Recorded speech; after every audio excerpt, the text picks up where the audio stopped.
Salut tout le monde, c'est Rémi2B, on se retrouve pour une toute nouvelle vidéo et aujourd'hui nous allons parler de cinéma sur ma chaîne YouTube. Donc ce sera mon premier épisode consacré à une avis et une critique cinéma sur le tout nouveau film et le dernier film de Clint Eastwood qui est sorti ce mercredi. Donc c'est un thriller qui est sorti cette semaine. J'ai été le voir hier et il se nomme Jugé numéro 2 pour ceux qui ne l'ont pas vu. Donc on va parler de tout ça ensemble. Dans la première partie de vidéo, je vais vous faire un peu le speech général du film, donc un peu l'histoire, sans trop spoil. On va commencer par cela. Donc pour ce qui est du speech général, on va dire, du film, donc je vais vous raconter un peu l'histoire principale sans éviter trop de spoil évidemment. On peut voir aussi ça donc pas mal dans la bande-annonce quand même. Donc pour commencer, c'est l'histoire d'un homme qui a sa petite vie tranquille en Géorgie avec sa femme et un jour il va être convoqué par le tribunal, par la justice américaine pour être juré. Donc ça sera le juré numéro 2 comme indique le titre du film, puisque dans cette affaire, il y a 12 jurés qui vont juger, ils vont donner un verdict pour une affaire sur un homme.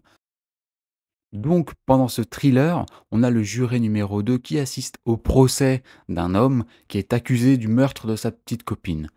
Donc, les avocats vont expliquer un peu l'histoire en détail de ce qui s'est passé, sauf que le juré numéro 2 va se rendre compte qu'il est peut-être plus impliqué dans cette histoire que le jugé, l'homme qui est accusé du meurtre de sa copine. Puisqu'on voit aussi dans la bande-annonce, je sais pas trop le spoil quand même, mais on voit dans la bande-annonce que voilà, le juré numéro 2 percute quelque chose en pleine nuit. Donc après, c'est à vous de voir le film et à voir ce qui se passe dans le film. Donc voilà, c'est l'histoire un peu principale et on a ce juré numéro 2 qui va du coup se remettre en question, qui va cacher des choses à sa famille, qui va cacher des choses à toutes les personnes qui l'entourent, durant ce procès notamment. Et voilà, il va essayer de s'en sortir dans tout cela, dans ce film. Donc après ce speech un peu, sans trop de spoil, en gros, c'était l'histoire en gros du film, sans trop spoil pour vous, pour ceux qui ne l'ont pas vu.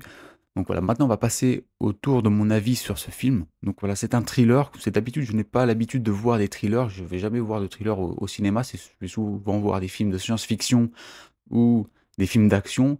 C'est un des premiers thrillers que je regarde d'ailleurs, mais je suis surtout parti voir ce film, Juré numéro 2 pour Clint Eastwood, parce que voilà, Clint Eastwood c'est une légende du cinéma, c'est quelqu'un que j'aime beaucoup, donc je suis allé et j'ai été très surpris par ce film franchement.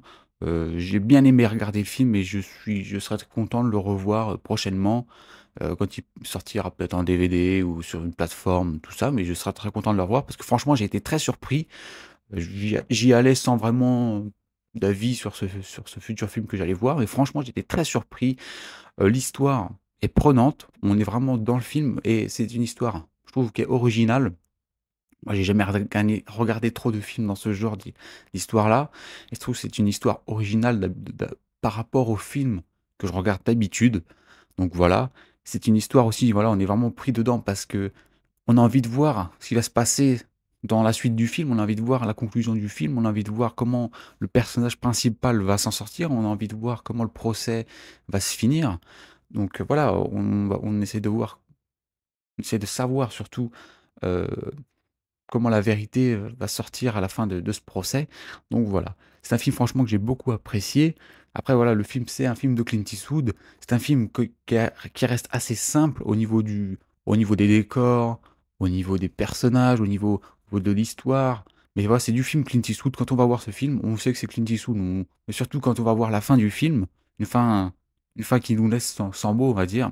Ça, c'est du Clint Eastwood. Donc franchement, moi, tout ce que je peux vous conseiller, pour ceux qui ne l'ont pas vu, c'est d'aller voir ce film parce que vous allez être très surpris, même si c'est pas votre habitude d'aller voir des thrillers au cinéma. Vous allez être très surpris par l'ambiance du film et par l'histoire originale, je trouve, de ce film-là, de Clint Eastwood. Et du coup, ce nouveau film de Clint Eastwood, selon le rumeur, serait aussi le dernier film de sa grande carrière. Il faut rappeler quand même qu'il a 94 ans. Donc voilà, moi j'espère pas, évidemment, personne n'espère qu'il s'arrête un jour, mais bon, à 94 ans, c'est sûr que ça devient compliqué. Après, il y a d'autres rumeurs qui disaient qu'il arrêtait pas. On sait pas, on saura jamais. On saura jamais, on saura pas tout de suite en tout cas. Mais bon, pour le moment, il faut profiter. Ce film vient de sortir ce mercredi au cinéma. Donc, il faut profiter qu'il soit dans nos salles françaises. Parce que je sais qu'aux États-Unis, c'est un peu compliqué pour Clint Eastwood. Je crois qu'il a pas énormément. J'ai entendu dire qu'il n'avait pas. Son film n'était pas projeté dans énormément de salles de cinéma aux États-Unis. Donc franchement, j'espère qu'il va bien réussir aussi et que les gens vont aller le voir. Parce que moi, je suis parti voir le film, j'étais surpris aussi de voir que la salle était pleine. Je pensais pas. J'avais pas entendu beaucoup de pub, en tout cas en France, sur ce film. Donc voilà, je peux vous donner un conseil, c'est d'aller voir ce film. Donc voilà, c'est déjà la fin de cette petite vidéo. C'était vraiment ma première vidéo, on va dire, où je parlais de cinéma, je donnais mon avis sur un film que je venais d'aller voir. Donc je vous laisse dans les commentaires me donner des conseils pour m'améliorer sur ma prochaine vidéo sur ce thème-là, parce que j'aimerais en faire d'autres prochainement, ou enfin le prochain film que j'irai voir, j'aimerais bien faire des vidéos à chaque fois. Donc je vous laisse donner des conseils là-dessus. En tout cas, merci d'avoir regardé cette vidéo, et puis on se dit à la prochaine. Ciao tout le monde!